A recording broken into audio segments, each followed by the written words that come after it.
Well, good morning and welcome to Prophecy Montana.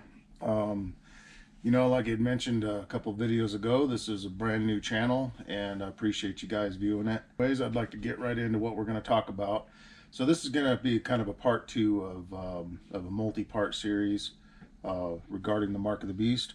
With this coronavirus, it seems like, what's going to happen here? Is the coronavirus just a bunch of hype?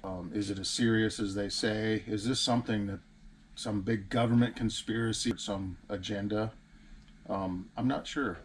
I'm not a prophet, neither am I a son of a prophet. It'd be a very convenient thing for them to use this to implement the mark of the beast. As of yet, the mark of the beast has not been implemented. We're going to talk some more about that. We're going to get a little further into the study.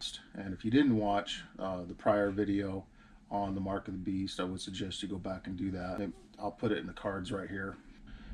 So to recap, basically, we looked at Daniel chapter 2 and Daniel chapter 7. And, the principle here was nothing new, only more detail. This is staying true to the chiastic structure of the Bible. Nebuchadnezzar dreamed in his visions, had in his night visions, he saw this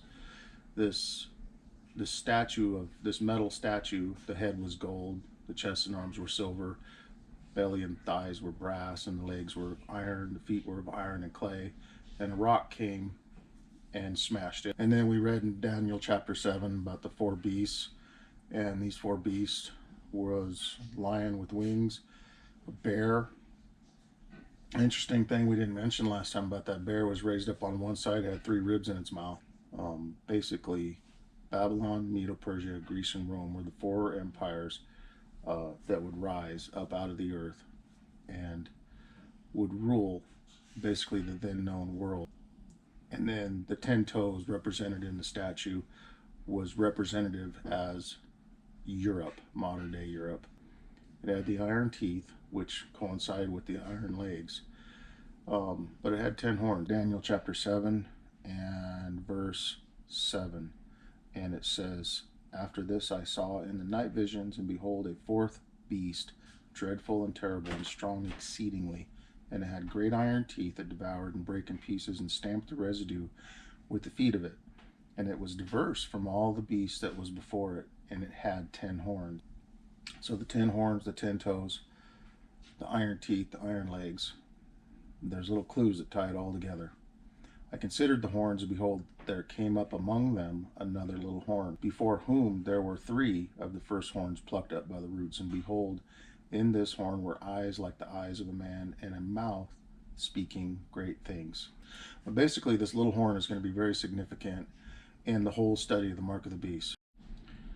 Okay, and it says, "And I considered the horns, and behold, there came up among them another little horn, before whom there were three of the first horns plucked up by the roots. And behold, in this horn were eyes like the eyes of a man, and a mouth speaking great things." Now this horn comes up, and during the process of it coming up, it plucks up the three other horns.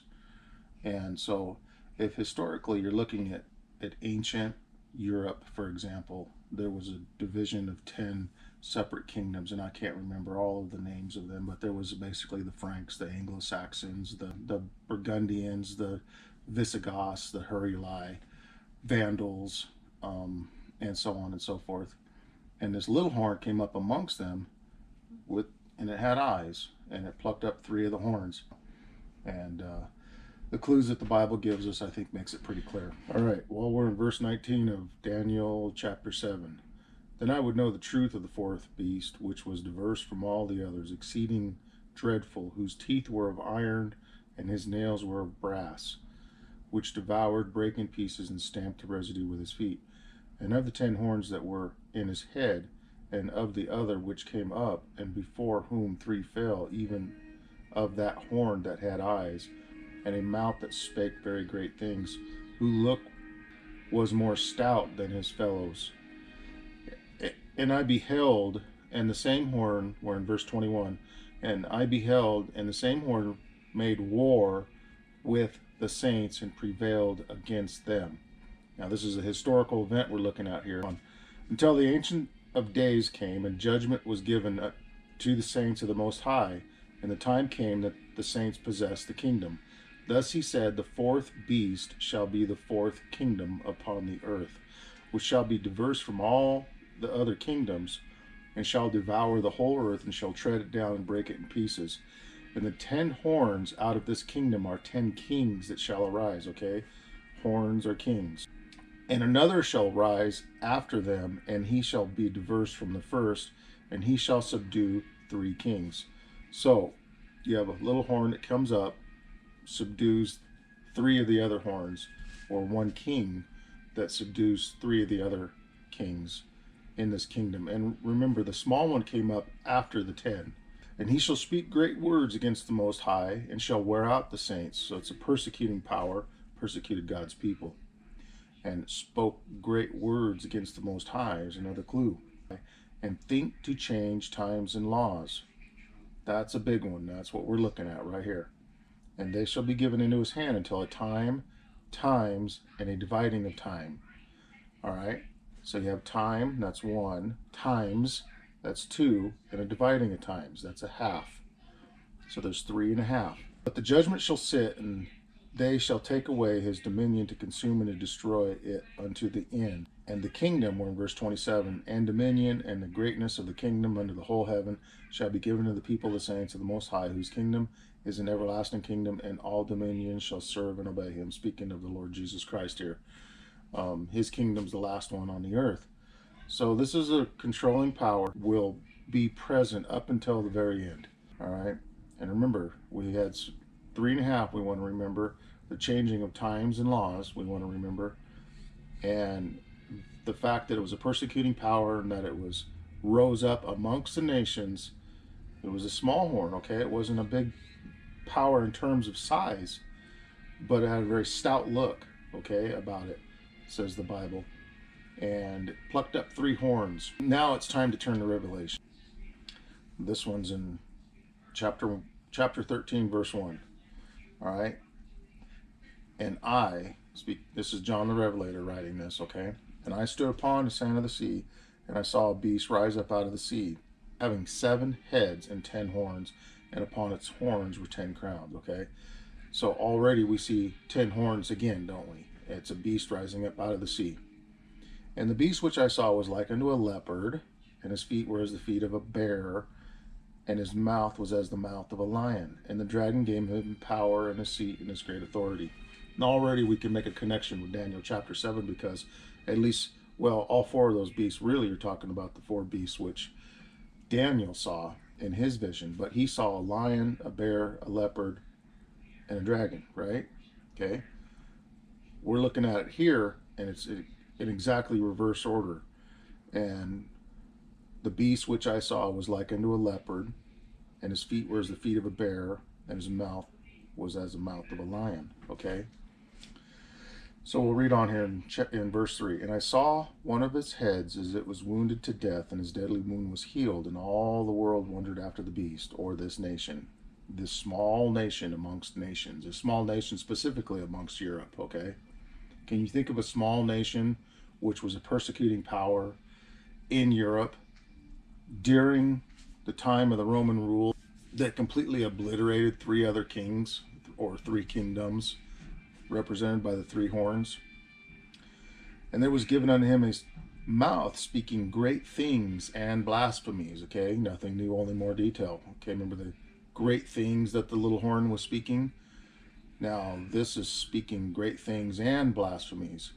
And according to the Bible, blasphemy is claiming that you are God and claiming that you have the power to forgive sins. And who can forgive sins but God himself and God alone? Okay, so are you putting the picture together here? And there was given unto him a mouth speaking great things and blasphemies. Verse 5. And power was given unto him to continue. Here's another time prophecy. 42 months. Okay. Now you take 40 and 2 months. There's 30 days in a month. That equals 1260. Now why is that number? Where have we heard that number before? Remember the times, and the dividing of times? A time was considered to be a period of 1 year. So you have a period of 3.5 years there, because it was a time, 1 times dividing, or excuse me, 3.5 times 30 is 1260. 42 times or no, is that right?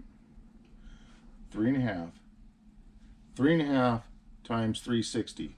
Jewish year was 360 days. That comes up to 1260.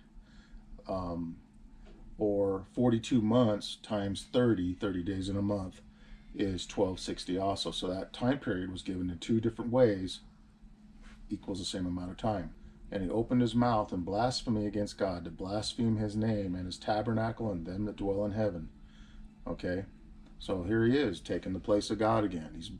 He's saying that he's sitting on the throne of God. That's what he's saying essentially here, that he has power to forgive sins, that he himself is God, sitting on the throne of God, if you will.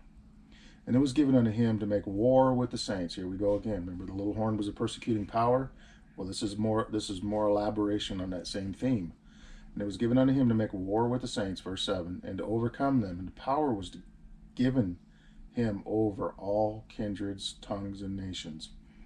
And all that dwell upon the earth shall worship him. There's a key right there. Okay, so here's a persecuting power, rose up amongst the other nations in Europe at the time, destroyed essentially 3 other kingdoms, made war against the saints, was a persecuting power, 42 months, 1260 days. The historical theological view of a day in Bible prophecy was a year. So a day equals year in Bible prophecy. So this would have been 1260 years. Now there was a kingdom that ruled for 1260 years to the day. We know that that was not Rome, because Rome didn't rise in a day and Rome didn't fall in a day. But this was connected to Rome, and it did have ecclesiastical power. It did cause men to worship. It did call himself God. It did persecute God's people. It turns out that this mark is a mark of this nation's authority. It's a stamp of their ecclesiastical authority. Okay, I keep using that word, ecclesiastical. We're going to jump down to verse 14. And he deceiveth them that dwell on the earth by the means of those miracles which he hath power to do in the sight of the beast, saying to them that dwell on the earth that they should make an image, okay, an image to the beast, which had the wound by a sword and did live. And he had power to give life unto the image of the beast, that the image of the beast should both speak and cause that as many as would not worship this image of the beast should be killed. All right, so here's a death decree to those who don't worship this beast power, this nation. All right, and it's interesting that worship now has been mentioned 2 times. All right, and that no man might buy or sell, save he had the mark, or the name of the beast, or the number of his name. Here is wisdom. Let him that hath understanding count the number of the beast, for it is a number of a man, and his number is 666. All right, we've just covered a lot of ground. There's a lot here to unpack. So we're just going to go at this slowly. Now, some of you may have already figured out who this beast power is that we're talking about. Now let's talk about this 1260 day prophecy for just a second. Now if we extrapolate that into years, 1260 years, and there's some Bible verses that we're going to show you, maybe I'll put it right here, that gives you the day for year principle. All right, that's something that we got from the Bible. That's not my interpretation of it. Anyways, and it's a historical interpretation that the Protestant fathers all agreed upon. If you haven't figured it out by now, the power that the Bible's talking about here is none other than the Roman Catholic Church. It fits all the descriptions of what's being pointed out here. That was during the period of Constantine. And so you fast forward 1260, because you go 538 plus 1260 on my calculator equals 1798.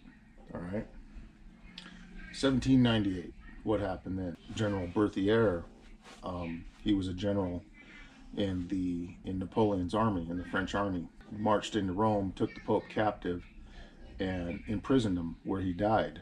And this is where we read in Revelations about the deadly wound that the beast received. Of 13, chapter 13 of Revelation, it says, "And I saw one of his heads as it were wounded to death, and his deadly wound was healed, and all the world wondered after the beast." All right. So, what is the mark of the beast? Well, it is the mark of their ecclesiastical authority and power, according to them and their sources. You can read it in the book "The Faith of Our Fathers" by Cardinal Gibbons, and many other times it's been documented by the Roman Catholic hierarchy. We're not going to tell you this time around because I want to go a little deeper into some more of this prophetic insight, into more of the prophetic language. We're going to nail it down a little bit more because we've just hit a few of the symbols, okay? And, maybe if you've never heard this stuff before, you're thinking right now, it could be the Romish power, it could be something else too. And we're going to nail it down tighter, trust me, because all of these symbols have significance. The 7 heads have a significance. It tells us right in the Bible who they are. And also in chapter 17, this chiastic structure keeps building and keeps building and keeps building. And we read here about a woman riding a beast. And that's probably where we're going to start next go around. And then we're going to come back to chapter 13. We're going to talk more about the lamb-like beast with the 2 horns. And we're going to kind of figure out how that plays into this whole scenario, because there's some more detail in that as well. So, but anyways, hey, I know there's a lot of information here. The best thing for you to do, if you're really curious about this kind of stuff, is dig into the Bible, read it for yourself, study it out. I believe in the historical interpretation of Bible prophecy. I didn't come up with this. People like Huss and Wycliffe, Jerome, Luther, Martin Luther, these Protestant fathers all believed what I'm teaching you. And it was their conclusions that they arrived at. So anyways, I appreciate it. Give me a thumbs up. And, if you have any questions, please feel free to put them in the comments below. I would appreciate it also if you could support me by subscribing. And you guys have a good rest of your day. And may God bless you.